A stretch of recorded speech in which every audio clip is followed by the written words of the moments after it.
I'm Sarah, I work for the States Project, and here's what you need to know about Moore v. Harper, the Supreme Court case that could end American democracy as we know it. What if I told you the Supreme Court could soon end your freedom to fairly elect the president the same way they ended your right to bodily autonomy?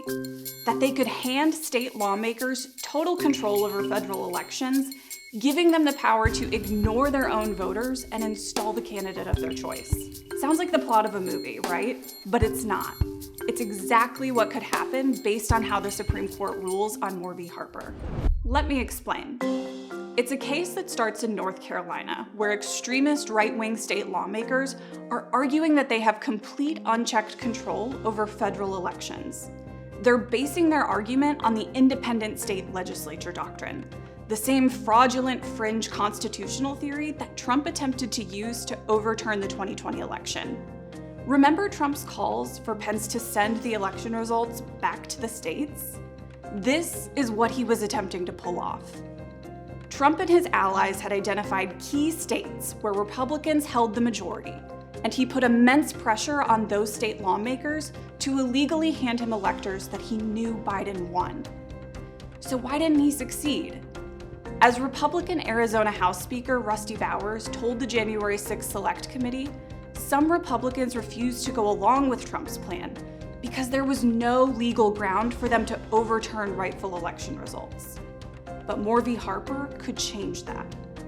And since 2020, the right wing has purged pro-democracy Republicans from their ranks in state legislatures and replaced them with lawmakers who would vote to end representative democracy to retain their own power.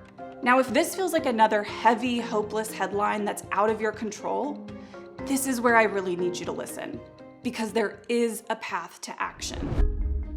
Right now, the right wing holds state legislative majorities in key battleground states that we know will be critical to any right-wing attempt to overturn a valid 2024 election. But we can change that. The States Project has a strategic, targeted, and achievable plan of action to build pro-democracy majorities in key state legislatures.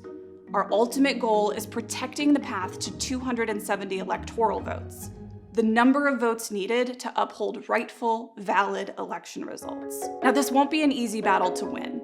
The right wing is a lot more focused on state legislatures than you are. They'll be working to win as many state legislative majorities as possible. But if there's one thing that the fall of Roe v. Wade taught us, it's this. We cannot wait for the Supreme Court's decision to take action, because by then it will be too late.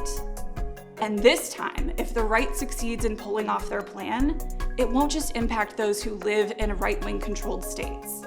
None of our votes will matter because right-wing state lawmakers will hand select the next president. We cannot let that happen. And at the States Project, we're working toward building power for state lawmakers who will defend our democracy and protect our right to vote. We're identifying and supporting candidates in majority-making districts using the best possible data to help them meet their voters and building a community to help elect them. Protecting your vote, the ability to cast it, and the assurance that it will actually count is driving our work at the States Project. If you believe that voters should matter in a democracy, join us.